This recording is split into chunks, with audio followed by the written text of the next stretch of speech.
Hello student, मेरा नाम संतोष मंडल है। मैं फिर से आप सभी को मेरे चैनल में स्वागत करता हूं। हमारी जो ऑर्डिनरी डिफरेंशियल इक्वेशंस की जो चैप्टर है वो कल शुरू हुआ था। मैंने आपको बेसिक्स पढ़ाया था कल, जो कि बहुत इम्पोर्टेंट था कि differential equation and their classifications and what is their order and degree, how to find their order and degree, all these things I started yesterday class। ठीक है, तो आपने अगर वो वीडियोस नहीं देखे तो आप वो वीडियोस देख लीजिएगा कि मैं ओडी को 10-15-16 लेक्चर से ख़त्म करने की कोशिश कर रहा हूँ, क्योंकि 5, 6, 7 जो मेरी इम्पोर्टेंट लेक्चर है वो बहुत ख़ास इम्पोर्टेंस है एग्ज़ाम में, वहाँ से ही काफ़ी लगभग आते हैं। ठीक है बच्चों, तो चलिए आज चैप्टर 1 मैंने कल लिया था, मैं चैप्टर 2 आज मैं स्टार्ट करूँगा और आप भी मेरे साथ जोड़ते रहिए। ठीक है, वो चैप्टर का नाम है first order and first degree. ठीक है बच्चों, first order and first degree of the differential. मैं DIFF डॉट अगर लिखता हूँ तो उसका मतलब डिफरेंशियल है। ठीक है, डिफरेंशियल इक्वेशन। ये चैप्टर टॉपिक जो 2 है, ये मेरे टॉपिक का नेम है। अब जो मेरे जो सारा काम चलेंगे वो सिर्फ first order and first degree के ऊपर ही हम काम करेंगे। ठीक है, आपका कन्फ्यूजन, आपका माइंड इधर उधर मत हटाना है बच्चों। एक बार सीख जाओ, आपको कोई परेशानी नहीं होगी। ठीक है, इसीलिए मैं सिस्टमेटिकली काम करता हूँ। मुझे आपको सब्जेक्ट सिखाने के साथ साथ ये नेट गेट या फिर जो कुछ भी कॉम्पिटिटिव एग्ज़ाम्स के लिए आप प्रिपेयर करते हो वो सारे मैं आपको देना चाहता हूँ विथ सब्जेक्ट के साथ। मैं सिर्फ एग्ज़ाम को क्रैक करने के लिए मैं आपको ये सिखा नहीं रहा हूँ बच्चों, ये ध्यान में रखना है। सर ऐसे वैसे इधर का ये तो कॉन्सेप्ट नहीं है, ऐसे मत सोच बैठना। I am teaching you the subject. मेरी जो पहली वीडियोस मेरा क्या लॉजिक के ऊपर मैंने बात किया था, हाउ टू लर्न मैथमेटिक्स। मैंने ये नहीं कहा कि how to crack this exam, right my dear student, mind it. तो हम सीख रहे हैं यहाँ, सब्जेक्ट को अच्छे से सीखेंगे। ठीक है, तो first order first differential equations को आप इसका कोई बेसिक रूल्स मैं आपको समझाऊंगा, उसी के साथ हमारा काम करेंगे। ठीक है, तो किसी भी डिफरेंशियल इक्वेशन अगर मैं बोल रहा हूँ, कल भी बताया ओडी के ऊपर ही काम करेंगे। ठीक है, तो किसी भी डिफरेंशियल इक्वेशंस को हम 2 तरीके से एक्सप्रेस कर सकते हैं। एक होता है डेरिवेटिव फॉर्म, ठीक है बच्चों, और दूसरी बात डिफरेंशियल फॉर्म। समझ गए हो? तो डेरिवेटिव फॉर्म क्या होता है कि भैया dy/dx को आप जो फंक्शन दिया होगा, फंक्शन हमेशा देखो बच्चों, हमेशा f is a function of x and y only, right. तो डिफरेंशियल फॉर्म कैसे होगा, ये जो कैपिटल M होता है ये फंक्शन ऑफ xy, उसके साथ dx plus n is a function of, ये भी xy का फंक्शन है, इनटू में dy इज इक्वल्स टू 0। ये हमेशा बच्चों ध्यान रखिए कि डिफरेंशियल इक्वेशन अगर आपके सामने किसी ने भी पूछा है तो भैया आइदर इस फॉर्म में वो क्वेश्चन आएंगे या फिर इस फॉर्म में क्वेश्चन आएंगे। क्लियर माय डियर स्टूडेंट्स, इतनी बात समझ आ गई क्या? ओके, तो मैं अगर इसको अच्छे से लिखूं तो कैसे बोलूँगा, the first order differential equation I can be expressed either in the derivative form or in the differential form. The derivative form is always written dy/dx is equals to f of xy and the differential form is always be like that। देखो capital M, ये capital M है, is a function of xy के साथ dx होनी चाहिए, and n is a function of xy, उसके साथ कौन है, dy है। ऐसे आपको दिया होगा। इतनी बात समझ में आ गई। तो अब हमारी जो total differential of a function क्या है वो मैं आपको आज सिखाऊंगा। ठीक है, तो डेफिनेशन लिख लेना है। एक वो डेफिनेशन है, क्या है, total differentiable of a function.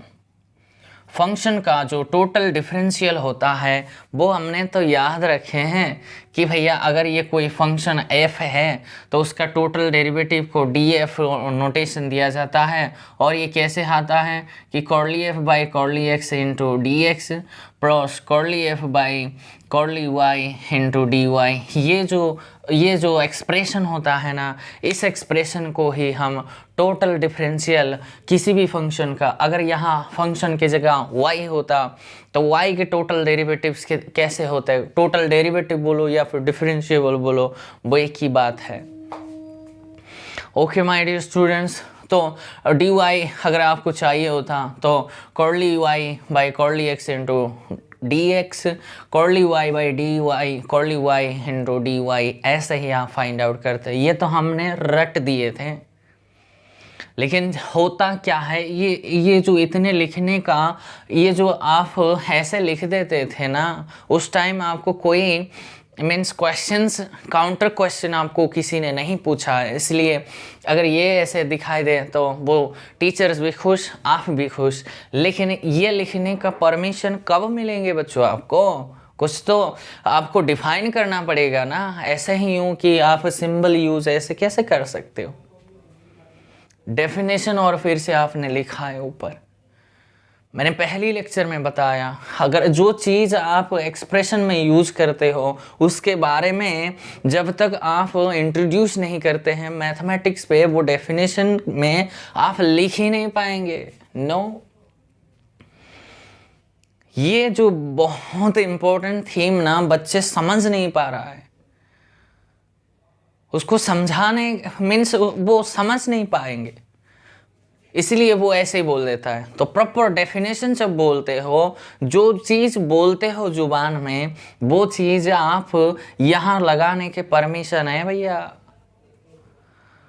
Okay, मैं रियल एनालिसिस में काफ़ी बातें करूँगा, काफ़ी मीन्स काफ़ी, मेरे 50 से 60 वीडियोस बनेंगे, उससे तो कम नहीं बनेंगे बच्चों, क्योंकि बहुत बड़ा है। रियल तो रियल होता है ना, लेकिन मैं हूँ, डरो मत, परेशान मत हो, ठीक है। तो ये total differential of a function, ये लिखने का पीछे कुछ थीम है। वो थीम ये कहता है, डेफिनेशन ये होता है कि भैया लेट कैपिटल एफ, मान लो ये कोई भी फंक्शन है, दो वेरिएबल एक्स एंड वाई, समझ रही हो। Let capital F be a function of two variables X and Y such that, ये फंक्शन क्या होनी चाहिए, such that the function f has a continuous first order partial derivatives in a domain D, means curly f by curly x जो निकालेंगे, curly f by curly y जो find out करेंगे, ये क्या होनी चाहिए, ये कॉन्टिन्यूस होनी चाहिए किसी भी एक डोमेन पर। ओके, ये कॉन्टिन्यूस नहीं अगर है तो आपने किसने परमिशन दे दी ये लिखने का, समझ रही हो? इसीलिए ये आपको मेंशन ही करना पड़ेगा। देखो मैंने मेंशन कर लिया तो इस चीज़ को मैं एक्सप्रेशन में यूज कर सकता हूँ। ये एग्जिस्ट होने के साथ साथ कॉन्टिन्यूस होनी चाहिए बच्चों। अगर ये कॉन्टिन्यूस ही नहीं है, उसका टोटल डिफरेंशिएबल आप फाइंड आउट नहीं कर सकते। राइट माय डियर स्टूडेंट, तो ये हुआ उसका। देन तो मैंने क्या पूछा कि let capital F be a function of two variables X and Y and curly this will then such that F is F the function F has continuous first order partial derivatives in a domain D, then the total differentiable of a function f is denoted by, ये खाली एक notation है बच्चों, total differentiable of किसी भी function का total derivative ऐसे ही notation देते हैं। एंड दिस इज ऐसे होना चाहिए, ये एक्स वाई है फंक्शन, ये भी एक्स वाई है function. So for all x Y belonging to D, जो डोमेन पे आप काम कर रही हो, हर एक पॉइंट के लिए ये वाला होल्ड करे, ये होता है total differentiable of a function. Clear my dear student? अभी समझ में आ रहा है? ये होता है total differentiable of a function. तो एक डेफिनेशन लिख लो। दूसरे डेफिनेशन, हम जानते हैं कि एग्जैक्ट के बारे में तो आपने सुना होगा। ये जो क्वेश्चन, ये बहुत बहुत इम्पोर्टेंट है, डेफिनेशन और कॉन्सेप्ट। इसके ऊपर ही हमारा क्वेश्चन तो इस पर नहीं आएंगे, लेकिन एप्लीकेशन जो थीम है ना, यहाँ से आएंगे बच्चों। ठीक है, तो एग्जैक्ट डिफरेंशियल इक्वेशन होता क्या है, उसका डेफिनेशन पहले आप लिख लो। ओके, तो मैं लिखूंगा कि भैया ये जो एक्सप्रेशन है, m is a function of x y into D x plus n is a function of x y into D y is equals to 0। देखो बच्चों, और मेरी और आपके बीच में एक एग्रीमेंट करेंगे अभी, मैथमेटिक्स के ऊपर नहीं, मेरी और आपके बीच में। और इस चीज़ को भी मैं ऐसे लिखूंगा कि भैया ये जो एक्स वाई मैं बार बार नहीं लिखूंगा। आप अगर मैं ऐसे लिखूं m d x plus and d y is equals to अगर 0 लिखूंगा, तो आपका मतलब ये भी समझा जाए कि इस लिखावट का एक्सप्रेशन जो है यही है। और आपको अगर मैं ऐसे लिख दूं, कहाँ पे भी मैं बार बार लिखूंगा, इसलिए यही मैं लिखूंगा। तो ये m is a function of x y, n is a function of x y, आपको ध्यान में रहना चाहिए। ठीक है, क्योंकि ये लिखने से थोड़ा 1-2 सेकंड तो मुझे टाइम लगता है ना। ओके, तो मैं बोलूँगा दिस एक्सप्रेशन, देखो दिस द एक्सप्रेशन बोलो, या फिर the first order differential equation m d x plus n d y is equals to 0 is said to be exact differential in a domain. किसी भी डोमेन आप फाइंड आउट कर लो, D पर आप काम कर रहे हो। ठीक है, मैंने डोमेन के बारे में काफ़ी सारे कॉम्प्लेक्स एनालिसिस में बात किया है, और यहाँ पर तो नहीं करेंगे बिल्कुल भी। ठीक है, द एक्सप्रेशन बोलो या फिर the first order first degree बोलो, आपकी मर्जी।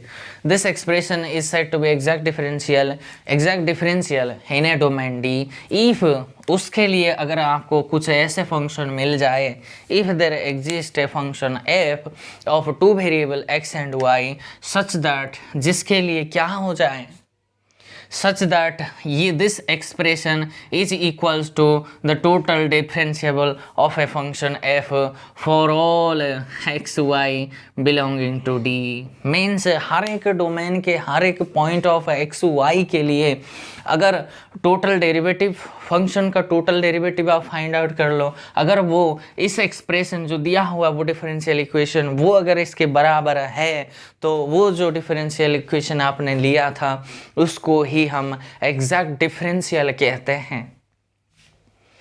इस एक्सप्रेशन को अगर मैं फर्दर बोलना चाहूँ तो ऐसे भी बोलेंगे, आप ये भी स्टेटमेंट लिख लेना कि ये बोलेंगे द एक्सप्रेशन या फिर the first order differential equation m d x plus n d y is equals to 0 is said to be exact differential in a domain d if there exist a function of 2 variable x and y, there exists a function capital F is a function of x y such that, आप ये वाला find out कर लो, curly f by curly x find out कर लो। अगर ये capital M is a function of x y आ गई and curly f by curly y आप फाइंड आउट कर लो, वो अगर n is a function of x y आ गई ना, तो ये हो गई, तो वो डिफरेंशियल इक्वेशन एग्जैक्ट बन जाएंगे।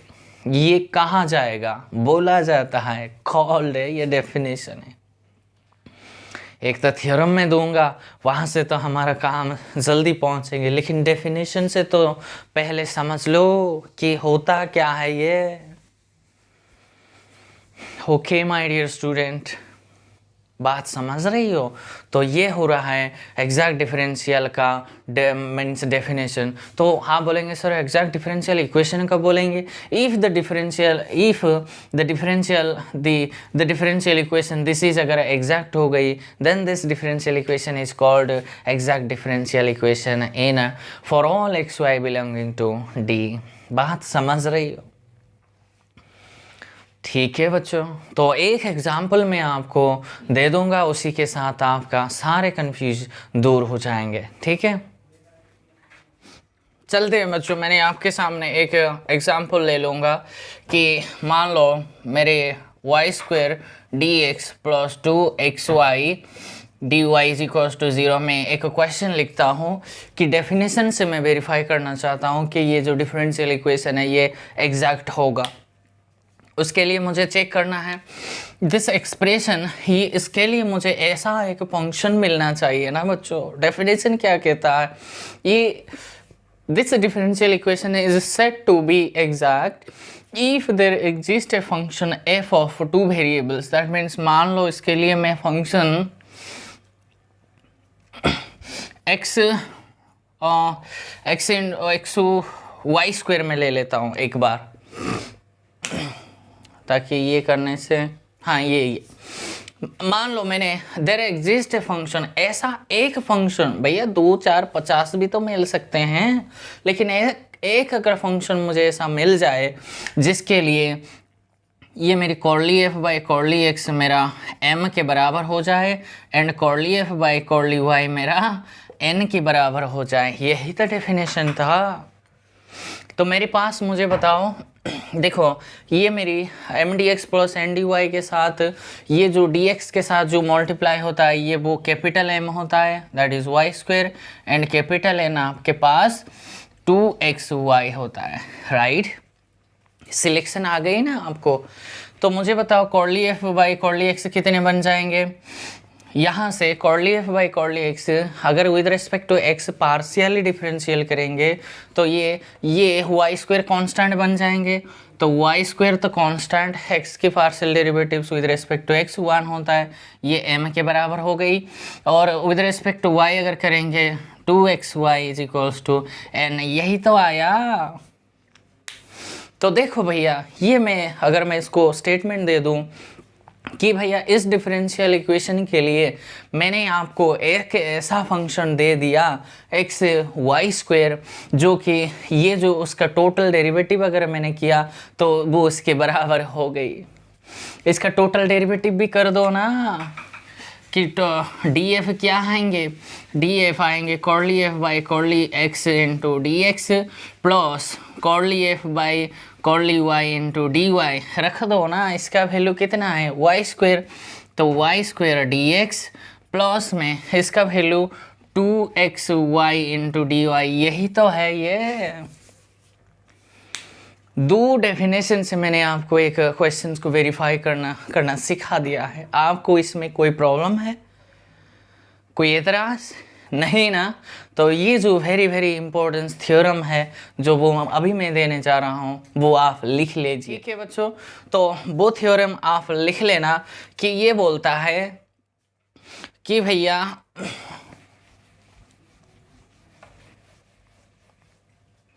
कि थ्योरम ये कहता है कि मोस्ट इम्पॉर्टेंट थ्योरम अच्छो, ये जो m d x plus n d y is equal to 0 is exact कब बनेंगे, इफ़ एंड ओनली इफ़ का रिजल्ट है बच्चों। इफ़ एंड ओनली इफ़ आप सिर्फ curly m by curly y निकालो और curly n by curly x निकालो।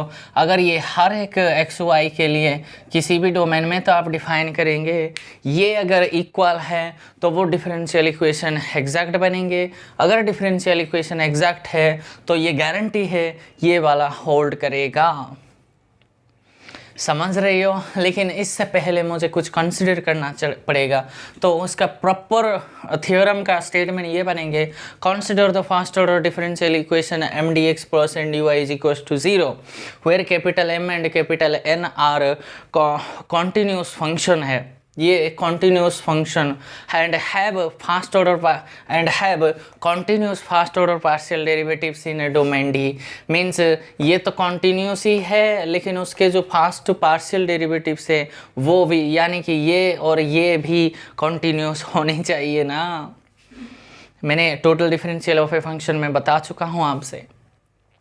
तो ये वाला होल्ड करना चाहिए किसी भी हर एक डोमेन में। Then the differential equation is exact in a domain d if and only if curly m by curly y is equal to curly n by curly x is equal for all xy belonging to d। समझ रही हो? और ये मैं ऐसे ही लिखूंगा और आपको समझना पड़ेगा कि m is a function of xy, n is also a function of xy। ठीक है बच्चों, तो अभी तो ये थ्योरम किस लिए बन गई, किसी भी डिफरेंशियल इक्वेशन को अगर आपको एग्जैक्ट है कि नहीं अगर चेक करना चाहते हो, यही मात्र एकमात्र मशीनरी है आपके पास। ओके माय डियर स्टूडेंट्स, ये मशीनरी है आपके पास, तो उसके लिए अगर ये एग्जैक्ट हो गई तो कुछ ना कुछ तो सोल्यूशन होगा, है ना बच्चों। उस सोल्यूशन का लिखने के लिए देन इफ दिस डिफरेंशियल, तो नेक्स्ट थ्योरम आप लिख लेना कि थ्योरम तो नहीं है ये थीम है, तो रिजल्ट लिख लो, बढ़िया रहेगा। ठीक है बच्चों, तो रिजल्ट ये बनेगी if the differential equation, if the given differential equation is exact in a domain d, then the solution is given by integration y is constant, समझ रही हो, और m dx के साथ प्लस इंटीग्रेशन किस कर लोगे, terms of n not containing x। आपने BSc MSc में काफ़ी पढ़े होंगे इसके बारे में। This is the format to how to write if the given differential equation is exact in any domain। ठीक है माय डियर स्टूडेंट्स, तो यही उस सोल्यूशन को लिखने का यही मात्र एक तरीका है। तो क्या कहेंगे, इंटीग्रेशन कर लो किसको, m को किस रिस्पेक्ट में, विद रिस्पेक्ट टू x में, और कैसे y को अगर उस फंक्शन डिफरेंशियल इक्वेशन में y अगर है उसको कांस्टेंट मान लो। क्लियर, उसके साथ प्लस इंटीग्रेशन n का फंक्शन को विद रिस्पेक्ट टू y से इंटीग्रेट कर लो, लेकिन कैसे, ऐसे इंटीग्रेशन करना कि ये लाइन ज़रूर लिखना है हर एक क्वेश्चन में। ये लाइन है कि वो भैया ऐसे फंक्शन n का लो जो कि x से फ्री है, वो x प्रेजेंट नहीं होनी चाहिए, समझ गए। मीन्स अगर n आपका function of x y square ऐसे कुछ है तो उसका क्या बोलता है ये इंटीग्रेशन, अगर n फंक्शन लेंगे वो कैसे लेंगे, x से फ्री होनी चाहिए। तो दैट मीन्स ये वाला नहीं लेंगे, x है भैया, तो ये टर्म अगर करेंगे तो यहाँ 0 × dy लेंगे, समझ गए हो बच्चों। फ्री फ्रॉम x होनी चाहिए, x आपको दिखाई नहीं देनी चाहिए n में, वो वाला टर्म को उठा लो, उसको विद रिस्पेक्ट टू dy से इंटीग्रेट कर लो, और ये आर्बिट्री कांस्टेंट होता है c, उसकी इक्वेट कर दो। ठीक है, आपको समझ आ गई। ओके माय डियर स्टूडेंट्स, तो ये बना सर आपने रिमार्क्स यहाँ सेकंड रिजल्ट 2 यहाँ लिख लो।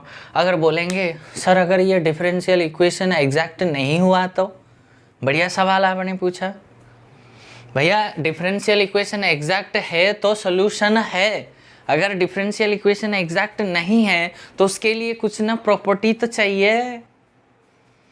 उस चीज़ को ढूंढते हुए साइंटिस्ट ने डिफाइन किया कि भैया अगर डिफरेंशियल इक्वेशन एग्जैक्ट नहीं है उसको पहले एग्जैक्ट बना लो। उस एग्जैक्ट बनाने के लिए, वो उस डिफरेंशियल इक्वेशन को एग्जैक्ट बनाने के लिए कई सारे टूल्स उन्होंने निकाल के कोशिश किया है। उस टूल्स का नेम को उन्होंने इंटीग्रेटिंग फैक्टर का नाम दे दिया। समझ रही हो, किसी भी डिफरेंशियल इक्वेशन को एग्जैक्ट करने के लिए जो टूल्स, जो प्रोसीजर यूनिक नहीं है ना, इसीलिए ये कुछ साइंटिस्ट ने ये अप्लाई किया वो भी हो गई, ये अप्लाई किया वो भी हो गई, तो इसलिए उस कलेक्शन को वो सारे नाम उन्होंने दे दिया कि भैया उसका कुछ नाम देंगे, क्योंकि ये साधारण नहीं है। एक नॉन एग्जैक्ट डिफरेंशियल को एग्जैक्ट बनाने में मदद करता है, तो उसका कुछ स्ट्रॉन्ग नाम होना चाहिए ना, तो उसका नाम को उन्होंने क्या रखा है बच्चों, इंटीग्रेटिंग फैक्टर। समझ रही हो, आज आपने ये नई थीम सीखी होगी मेरे ख्याल से, मैं गारंटी दूंगा कि इंटीग्रेटिंग फैक्टर आपने यूं ही ऐसे पढ़ दिए थे, लेकिन थीम यही है। इसका नाम ऐसे वैसे नाम नहीं है, ये बहुत बड़े नाम है इंटीग्रेटिंग फैक्टर। समझ रही हो, तो इंटीग्रेटिंग फैक्टर का पहले डेफिनेशन सुन लो, उसके बाद वो प्रोसीजर कैसे हम फाइंड आउट करेंगे, मैं तो रिजल्ट दे दूंगा, क्वेश्चंस भी कर दूंगा। ठीक है, तो इंटीग्रेटिंग फैक्टर का डेफिनेशन ये बनेंगे, if mdx plus n dy is equals to 0, अगर if the differential equation mdx plus n dy is equals to 0 is not exact in a domain D,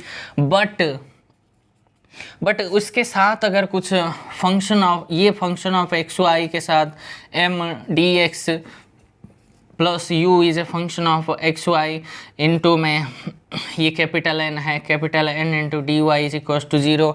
देखो ये डिफरेंशियल इक्वेशन एग्जैक्ट नहीं है, लेकिन ऐसे एक फैक्टर मुझे मिल गया, उसको अगर मल्टीप्लाई करने से ये अगर एग्जैक्ट बन जाता है तो ये जो है ना, इस फैक्टर को ही हम इंटीग्रेटिंग फैक्टर कहते हैं इस डिफरेंशियल इक्वेशन का।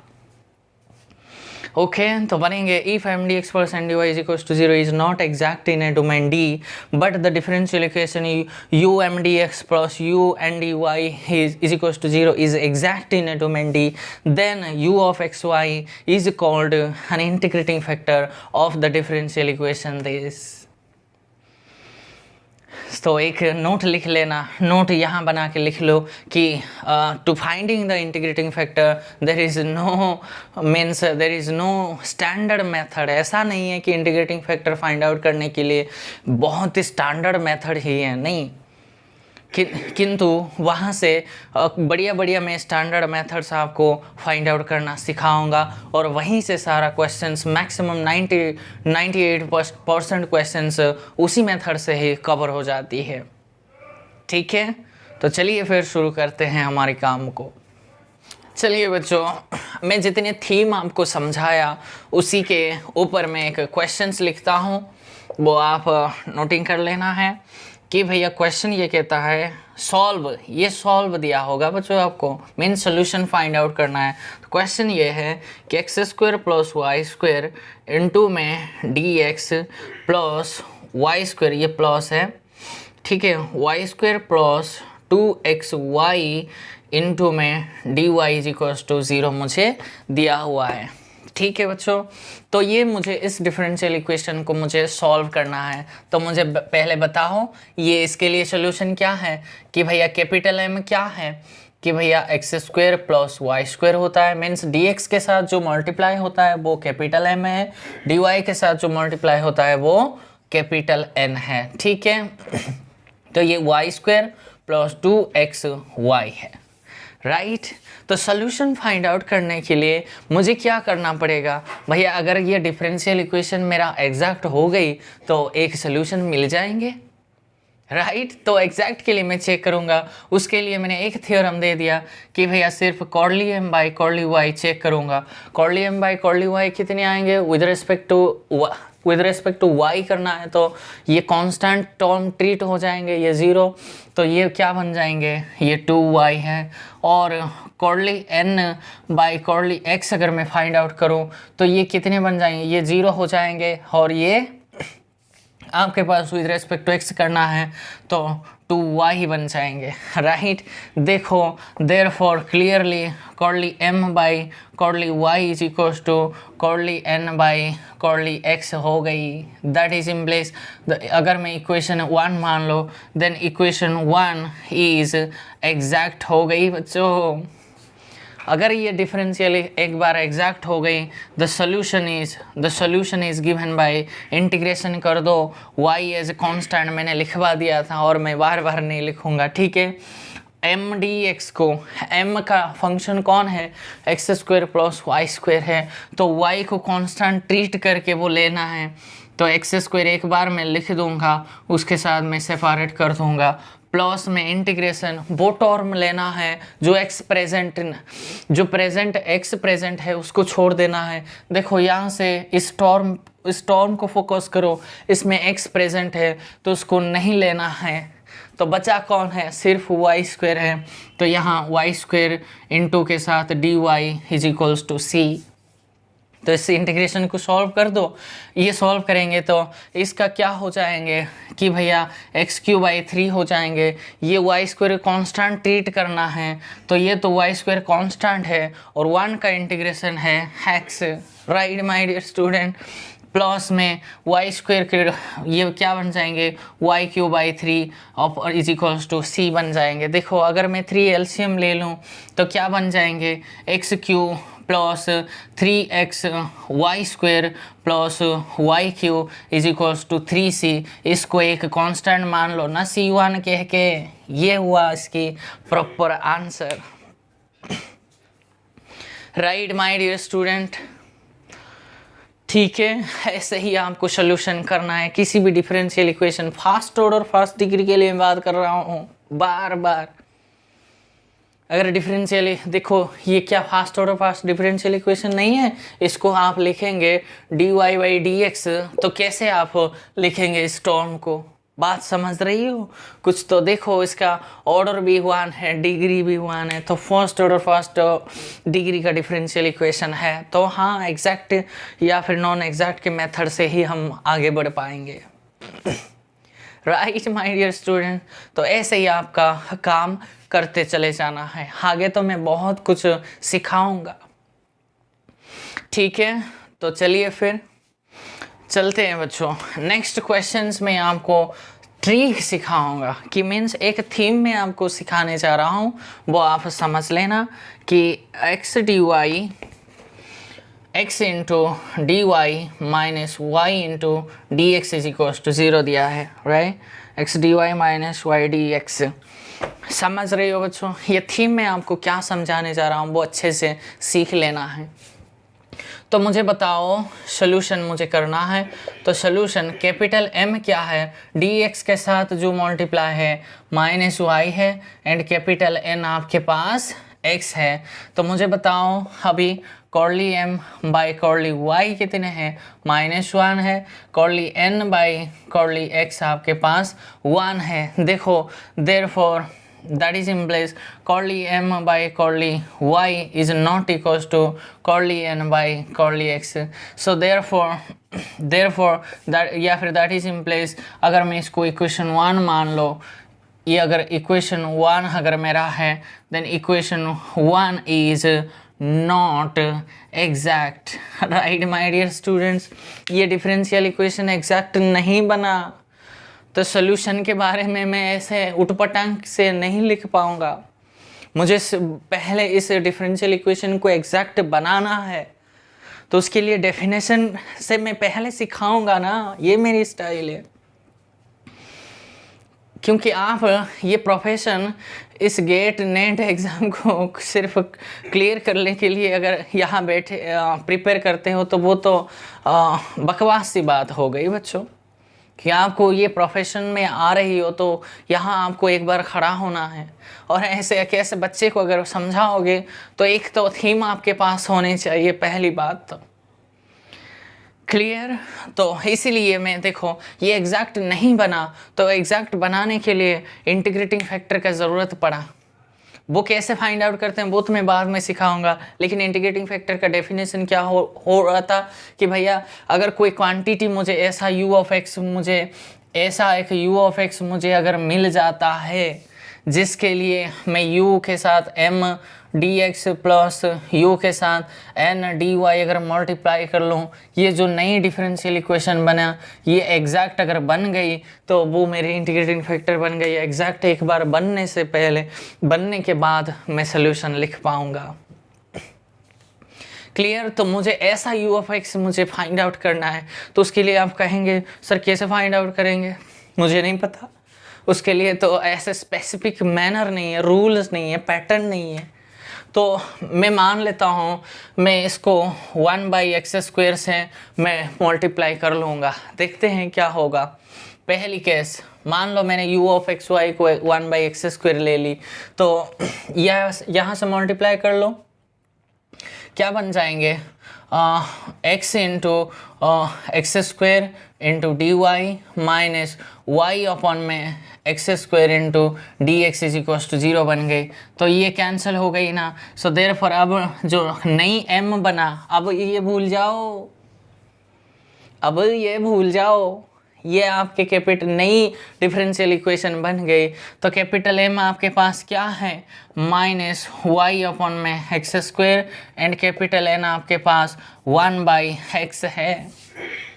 तो अब मुझे बताओ कर्ली m बाई कर्ली क्या चाहिए, y चाहिए। तो ये क्या बन जाएंगे, माइनस का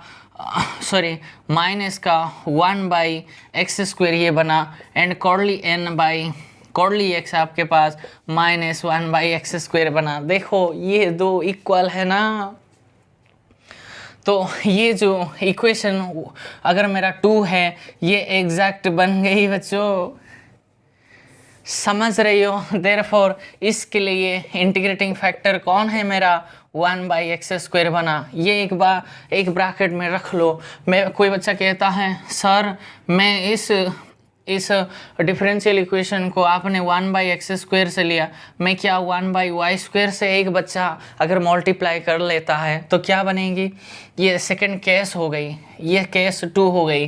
तो मान लो 1/y² को इससे मल्टीप्लाई करूँगा तो क्या बन जाएंगे बच्चों, तो x/y² into dy minus y upon में y² into dx is equal to 0। तो यहाँ से क्या, कैपिटल M कौन है, कैपिटल M अब की बार मेरा 1/y है, एंड कैपिटल N आपके पास x अपन में y² है। राइट माय डियर स्टूडेंट्स, तो मुझे बताओ curly m by curly y क्या आएंगे, ये माइनस पहले से ही था और एक माइनस इस डेरिवेटिव से आएंगे, वो कैंसिल होके 1/y² आएंगे, और curly n by curly x आपके पास 1/y² आ गई। देखो ये भी इक्वल आ गई। तो ये जो नई डिफरेंशियल इक्वेशन बना ये भी एग्जैक्ट बना, किसके वजह से, इंटीग्रेटिंग फैक्टर अब की बार 1/y² के लिए। Clear my dear students. तो आप अगर कोई बच्चा कहता है केस उन्होंने थर्ड ले ली, मैंने ले लिया, कोई बच्चा अगर सर मैं तो u(x,y) को मैं 1/xy ले लूँगा, अच्छा वो भी ट्राई कर लेते हैं। तो ये डिफरेंशियल इक्वेशन क्या बन जाएंगे, x से x कैंसिल होके क्या बन जाएंगे, 1/y के साथ dy माइनस y कैंसिल होके 1/x के साथ dx इज इक्वल टू 0 बन जाएंगे। और कैपिटल M अब की बार मेरा 1/x है, एंड कैपिटल n मेरा 1/y है, और मैं curly m by curly y निकाल के जाऊंगा तो ये 0 आएंगे, curly n by curly x भी निकालूंगा ये भी 0 आएंगे। देखो ये जो बना ये भी एग्जैक्ट डिफरेंशियल इक्वेशन बना, किसके वजह से, इंटीग्रेटिंग फैक्टर्स और उन्होंने 1/xy लिया। तो मैं एक मोटी शब्दों से आपको ये बात कहना चाहता हूँ कि भैया किसी भी डिफरेंशियल मीन्स किसी भी नॉन एग्जैक्ट वर्ड याद रख लेना, नॉन एग्जैक्ट डिफरेंशियल इक्वेशन का जो इंटीग्रेटिंग फैक्टर है वो कभी भी यूनिक नहीं आएंगे। ये मैंने जो ये एक लाइन बोलने के लिए मैंने आपको वेरीफाई करना सिखा दिया। अगर मैं बोल देता ना आपको कॉन्फिडेंस नहीं आता था, लेकिन मैंने देखो शो कर दिया। ये नॉन एग्जैक्ट डिफरेंशियल इक्वेशन मेरे पास था और मैंने u(x,y) को एक बार 1/x² लिया। आप बोलेंगे सर आपने ऐसे सोचा कैसे 1/x², मैंने किया था ना, इसलिए सीधा सा जवाब यही है। मैंने ऐसे तो कहीं बोलते हैं मैंने उसको कई सालों से ट्राई किया, ऐसे थोड़े ना बोलेंगे, मुझे भी किसी ने पढ़ाया ना, तो समझ रही हो बच्चों। तो वो तो बाद में मेथड में सीखा होगा इंटीग्रेटिंग फाइंड आउट करने के, लेकिन मैंने जो वर्ड यूज़ किया ये यूनिकनेस का, वो कभी भी इंटीग्रेटिंग फैक्टर कभी भी यूनिक नहीं आएंगे। ओके किसी ने सामने वाला आपको पूछा तो जो इतने बड़े नाम था इंटीग्रेटिंग फैक्टर वो क्या यूनिक है, ना जी कभी भी यूनिक नहीं है। एग्जाम्पल अगर है तो उसकी वाला दे दो उनको, ठीक है ना। चलिए बच्चों एक हेडिंग डाल लो कि some important method for finding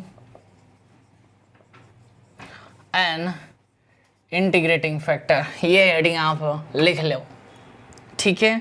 कुछ मेथड, भैया इंटीग्रेटिंग फैक्टर को फाइंड आउट करने के लिए किसी भी डिफरेंशियल इक्वेशन यूनिक नहीं होता और स्टैंडर्ड मेथड्स भी नहीं होता, लेकिन कुछ कुछ मेथड से सारे को लगभग सारे, मैंने सारे नहीं बोल रहा हूँ, लगभग क्वेश्चंस तो जितने हो सकते हैं वो कवर हो जाती है। तो पहली मेथड है, तो मान लो आपके पास m d x plus n d y is equals to 0 कोई भी डिफरेंशियल इक्वेशन है, इसके लिए ही सारा काम करेंगे।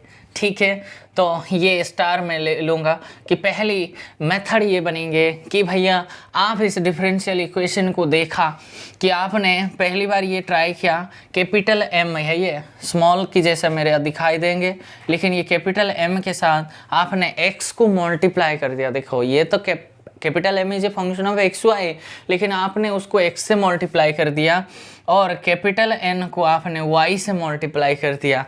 अगर ये क्वांटिटी आपका नॉन ज़ीरो आया, देखो अगर ये नॉन ज़ीरो है देन यहाँ मैं लिखूँगा इंटीग्रेटिंग फैक्टर की कलेक्शन को।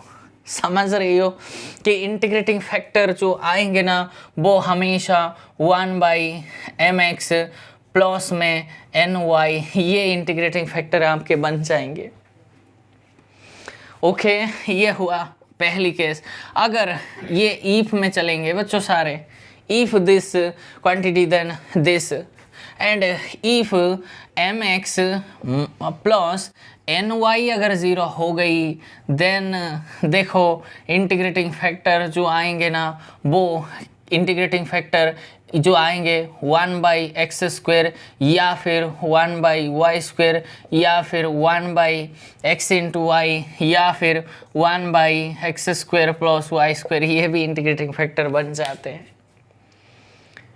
राइट माय डियर स्टूडेंट, अब ये भी जो क्वेश्चंस लिया था वो किस टाइप्स का क्वेश्चंस मैंने लिया था बच्चों, देखो उसको मैं थोड़ा नहीं बाद में वेरीफाई कर लेंगे। ठीक है, तो थर्ड में अगर ये इसमें से सारा काम करेंगे बच्चों, ठीक है, ये पहली और दूसरी रिजल्ट बना। तीसरी रिजल्ट, अगर आपका कैपिटल एम अगर कोई फंक्शन, अगर आपका ये फंक्शन x × y के प्रोडक्ट में अंदर है और y को अगर आप कॉमन में खींच सकते हैं एंड कैपिटल एन अगर ये जो फंक्शन है उसको अगर कोई g of function of x × y के साथ अगर x कॉमन ले सकते हैं देन ये जो बना आपने क्या बनाएंगे कि भैया आपने कैलकुलेट किया कि mx - ny अगर ये हुआ नॉन ज़ीरो, समझ गई हो, देन जो इंटीग्रेटिंग फैक्टर है वो mx - ny ही एक इंटीग्रेटिंग फैक्टर बन जाएंगे। ये केस 1 बना, तो केस 2 बनेंगे अगर mx - ny आपका हुआ 0 then equation 1 is already exact differential equation है। ओके माय डियर स्टूडेंट, इतनी बात आपको समझ में आ गई ना। ये इसके ऊपर first order first degree differential equation अगर दिया है आपके पास, अगर ऐसे कैलकुलेट करें ये नॉन ज़ीरो है तो इंटीग्रेटिंग फैक्टर हमेशा यही आएंगे इस फॉर्म का। अगर ये 0 हो गई तो इंटीग्रेटिंग फैक्टर ये वाला याद रख लेना।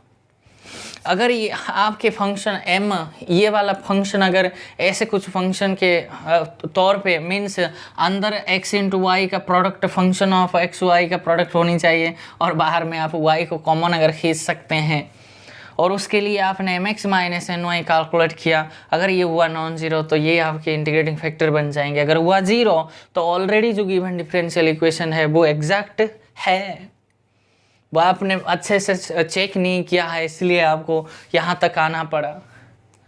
ओके, तो ये फोर्थ जो वेरी यूजफुल है तो इसलिए वेरी वेरी इम्पोर्टेंट कहते हैं इसको। तो ये बोलता है अगर भैया आपने कॉर्ली m/y के साथ अगर कॉर्ली n/कॉर्ली x, इस रिजल्ट को मैं आपको अच्छे से समझाऊंगा। आपने किसको सब्सट्रैक्ट किया, वे कॉर्ली n फंक्शन को सब्सट्रैक्ट किया तो उससे डिवाइड करो, याद रख लेना m से नहीं है। जिससे सब्ट्रैक्ट करते हो उसको डिवाइड करो। अगर ये फंक्शन, ये जो किसकी फंक्शन है, फंक्शन ऑफ एक्स है, right my dear student, with respect to x रे किया है ना, तो वो फंक्शन ऑफ, अगर ये फंक्शन ऑफ एक्स, अगर ये कोई फंक्शन ऑफ एक्स या फिर कांस्टेंट टर्म है, देन इंटीग्रेटिंग जो फैक्टर आएंगे ना वो हमेशा e to the power integration f x d x इस फॉर्म का आपको मिल जाएंगे। अगर कोई बच्चा फिफ्थ रिजल्ट बना लो, अगर आपने कॉर्ली एन बाई कॉर्ली एक्स के साथ अगर सब्ट्रैक्ट आपने एम की टर्म से किया है तो एम से डिवाइड कर लो। अगर वो ये किसकी फंक्शन है, विद रिस्पेक्ट टू वाई है, अगर ये सिर्फ और सिर्फ वाई के फंक्शन है तो इंटीग्रेटिंग फैक्टर ये बन जाएंगे आपके पास ई की raise to power f of y into D Y, ये बन जाएंगे। ये कांस्टेंट नहीं तो फंक्शन ऑफ वाई ओनली आना चाहिए, और ये भी कांस्टेंट टर्म या फिर फंक्शन ऑफ ओनली एक्स होनी चाहिए। ओनली मैंने वर्ड यूज़ किया है, ओनली यहाँ भी लिख दो। यहाँ ऐसे नहीं आना चाहिए कि यहाँ जो ये क्वांटिटी कैलकुलेट करके आपको यहाँ ऐसे नहीं मिलना चाहिए x square plus y square या फिर एक्स इंटू वाई, ऐसा नहीं है। सिर्फ और सिर्फ या फिर कांस्टेंट 2 3 4 ऐसे, या फिर एक्स या फिर x square into sine x cos x, कुछ भी है फंक्शन ऑफ एक्स, तो इंटीग्रेटिंग फैक्टर ये बनेंगे। या फिर अगर ऐसा है तो इंटीग्रेटिंग फैक्टर यही बनेंगे। सिर्फ कुल मिला के 5 मैंने मेथड्स जो बताया, इसमें से लगभग क्वेश्चंस तो आपका कवर हो जाती है। किसी भी देखो नॉन एग्जैक्ट डिफरेंशियल इक्वेशन के लिए जो एग्जैक्ट बनाने के लिए जो रास्ता हमको चाहिए, यही लगभग रास्ता है। ओके, तो आपको चूज करना है वो क्वेश्चंस को किसके साथ जाएंगे तो बहुत बढ़िया होंगे, लेकिन मैक्सिमम तो इस पर काम ख़त्म हो जाती है। लेकिन कभी कभी ये वाला अच्छे रिजल्ट्स देते हैं, ये वाला भी देते हैं, तो सारे इम्पोर्टेंट मैंने इसलिए तो लिखा है some important method for finding an integrating factor. Right my dear students, इससे कोई परेशानी है? कुछ क्वेश्चंस हम करेंगे। चलिए कुछ क्वेश्चंस एंड कुछ मेथड्स मैं आपको करवा दूंगा, और क्वेश्चंस भी आप खुद करने के लिए मैं होमवर्क तो दूंगा ही आपको, ठीक है। चलिए बच्चों, मैंने आपके सामने एक्सरसाइज 2 लिया है, क्योंकि हमारा थीम जितने था मैंने आपको समझा दिया है, उसके बारे में आपको काफ़ी सारे काम करना है, ठीक है। मैं सिर्फ इंटीग्रेटिंग फैक्टर फाइंड आउट करना सिखाऊंगा 1-2 क्वेश्चंस के ऊपर, और आप खुद ट्राई करना है। मैंने थीम आपको बहुत अच्छे से समझा चुका हूँ, और इसका सोल्यूशन लिखने की तरीका तो एक बार एग्जैक्ट हो गई तो एक ही मात्र है उसके सोल्यूशन लिखने के लिए, ठीक है। वो भी आप कर लीजिएगा, आई होप आपको अच्छे से समझ आएंगे। देखो सोल्यूशन में फाइंड आउट करूँगा इंटीग्रेटिंग फैक्टर। देखो ये कैपिटल एम मैं डायरेक्टली लिखूँगा, डी एक्स के साथ है, तो ये क्या है 3x y square minus y cube है। एंड कैपिटल एन मेरा क्या है, कैपिटल एन मेरा ये माइनस के एंगल में ध्यान से समझना है, m d x plus n d y होता है, तो ये क्या हो गई -2 x square y minus 2 x square y minus minus plus हो जाएंगे। ये कितने बन जाएंगे बच्चों, एक्स वाई स्क्वायर बना, राइट। तो पहले मैं curly M by curly x curly y find out करूँगा, तो ये क्या बन जाएंगे विथ रिस्पेक्ट टू वाई करना है, तो ये 2 था तो 6x वाई माइनस ये 3 वाई स्क्वायर बना। अब मुझे बताओ कॉर्ली एन बाई कॉर्ली एक्स मुझे कितना मिलेंगे, विद रिस्पेक्ट टू एक्स करना है बच्चों, तो ये क्या बन जाएंगे -4x वाई प्लस में वाई स्क्वायर बना, राइट माय डियर स्टूडेंट्स। तो इसके साथ मुझे देखो ये क्वांटिटी इसके साथ इक्वल नहीं है, क्लियर है, इक्वल नहीं है, तो कुछ ना कुछ मुझे इंटीग्रेटिंग फैक्टर मुझे चाहिए होता है। तो मैंने आपको कितने थीम आपको समझा चुका हूँ कि कौन से वे यहाँ से अप्लाई करें, तो ताकि मुझे कुछ चीज़ें मुझे मिल जाए। समझ रहे हो बच्चों? तो उसको इंटीग्रेटिंग फैक्टर फाइंड आउट करने के लिए क्या मैं एक बार इसको ऐसे कर दूं, इसको x से मल्टीप्लाई करने से मुझे कुछ बेनिफिट मिलेगा क्या? x से मल्टीप्लाई करूँगा तो यहाँ 3x² y² minus x y cube मिल जाएंगे। यहाँ y से मल्टीप्लाई करेंगे तो आई होप कुछ मिल जाएंगे बच्चों। देखते हैं कि मैं mx प्लस एन वाई मैंने कैलकुलेट करके चला, तो इसको x से मल्टीप्लाई कर लो तो 3x² y² minus x into y cube बना, और बीच में प्लस है तो ये प्लस में कौन आएंगे, n को y से मल्टीप्लाई करना है तो ये माइनस का 2x² y² बना, और प्लस में x इंटू वाई क्यू बना। उसको अगर खोल देंगे 3x² y² minus x y cube minus 2x² y plus में एक्स वाई क्यूब बना, तो इससे ये कैंसिल हो गई। तो देखो ये 2 टाइम्स है, मीन्स ये x² भी है, तो ये 3 है, ये माइनस, तो दैट मीन्स x² y² आया जो कि नॉन ज़ीरो फैक्टर है। हाँ जी, ये नॉन ज़ीरो आया है, अब की बार ज़ीरो तो नहीं है।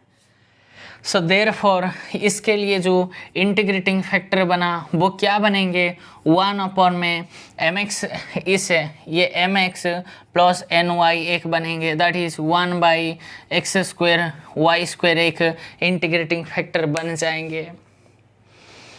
Clear my dear students? अगर ये मेरा इंटीग्रेटिंग फैक्टर है तो इसको मैं यहाँ से मल्टीप्लाई करके देखूँगा ना,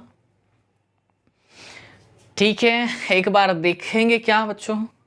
चलो एक बार देख लेते हैं। चलिए बच्चों, अगर मेरा इंटीग्रेटिंग फैक्टर क्या था, इंटीग्रेटिंग फैक्टर मेरा 1/x² y² था, तो इससे मल्टीप्लाई कर दूँ तो क्या बन जाएंगे, ये बनेंगे 3x y² अपॉन में x² y² minus y Q के साथ x² y² के साथ ये क्या बन जाएंगे dx, और माइनस के एंगल में 2x² y अपॉन में x² y² है, माइनस x y² के साथ x² y² है इंटू में dy इज इक्वल्स टू 0, और ये इसको कैंसिल कर दो, ये इससे कैंसिल हो गई, ये इससे कैंसिल हो गई, दैट मीन्स 3 अपॉन में x आया, माइनस ये इससे कैंसिल हो गई, दैट मीन्स ऊपर बचा y/x² है, ये dx के साथ बचा है, माइनस ये क्या है, ये इससे कैंसिल, ये इससे कैंसिल,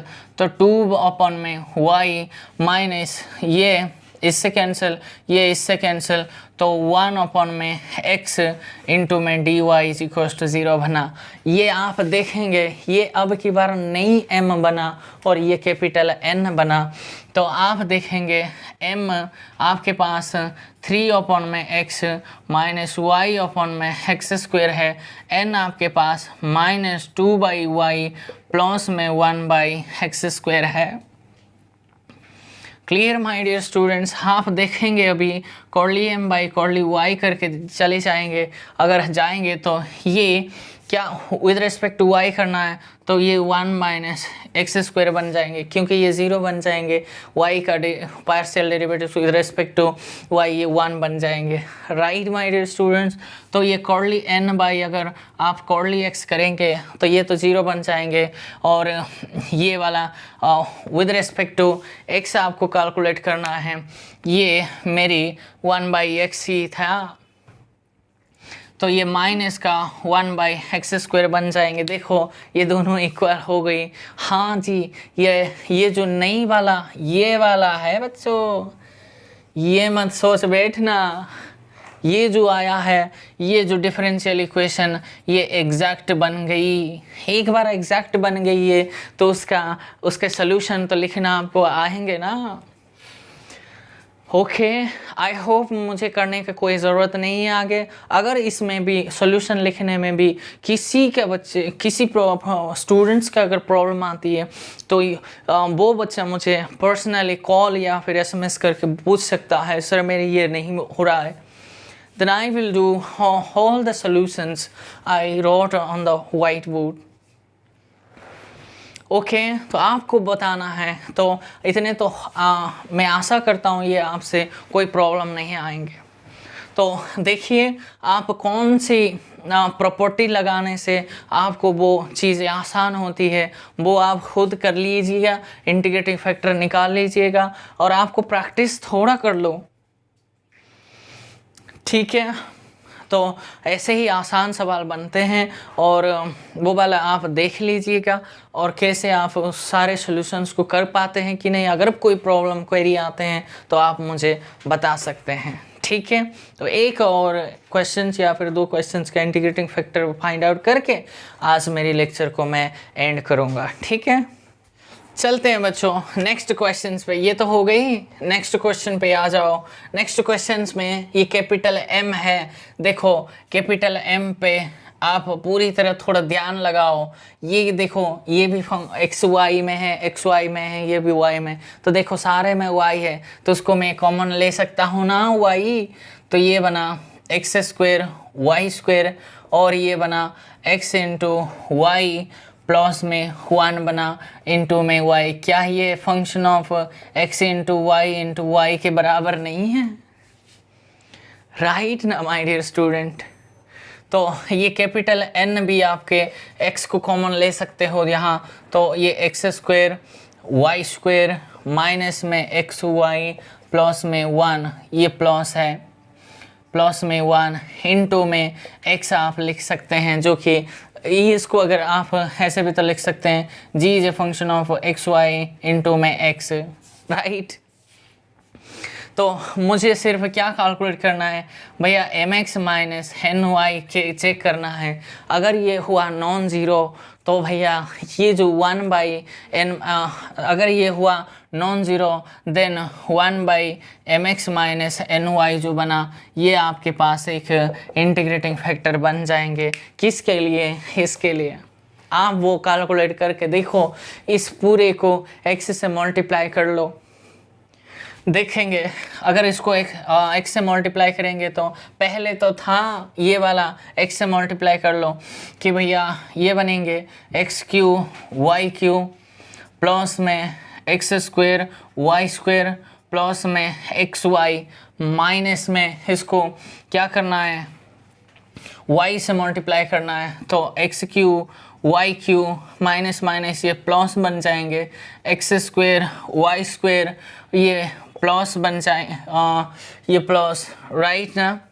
ये नहीं ये माइनस था और ये अब ये प्लस हो जाएंगे, अब की बार ये माइनस हो जाएंगे क्योंकि ये माइनस करना है ना। तो ये क्या आएंगे x इंटू वाई आएंगे। तो देखेंगे ये इससे कैंसिल, ये इससे कैंसिल और ये इससे कैंसिल हो गई,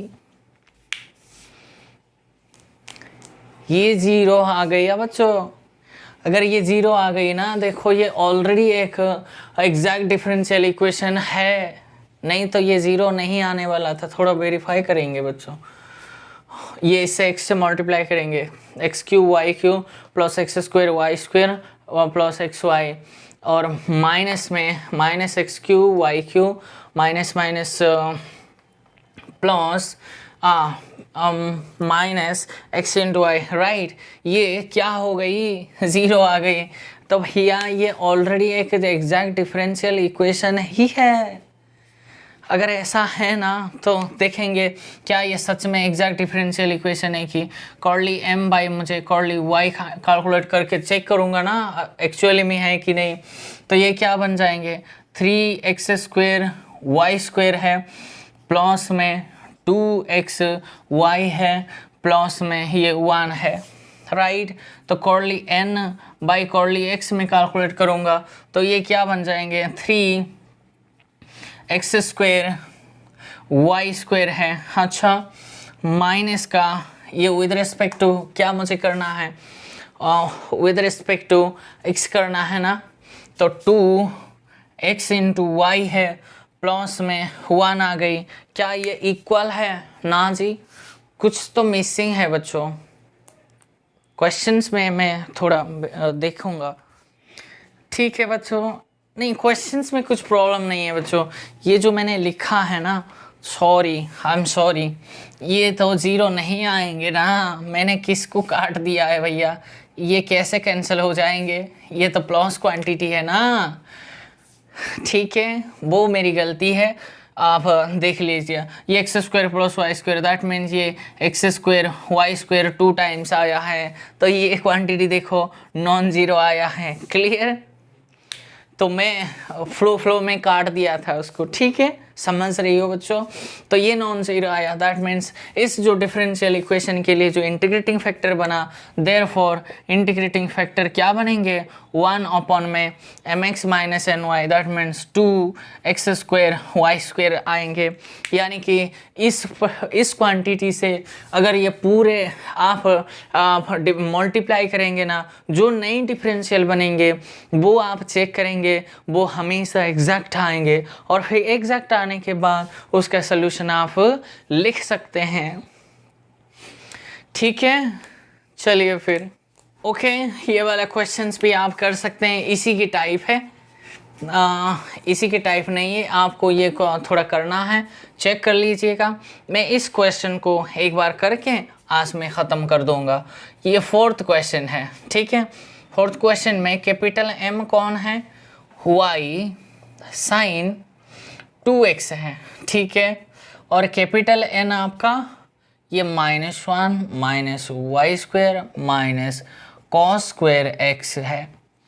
ठीक है, तो मैं क्या चेक करूँगा, कॉर्ली एम बाई कॉर्ली वाई चेक करूँगा। विद रिस्पेक्ट टू वाई है तो ये कांस्टेंट बन जाएंगे, तो आंसर ही मेरा साइन 2x आ गई।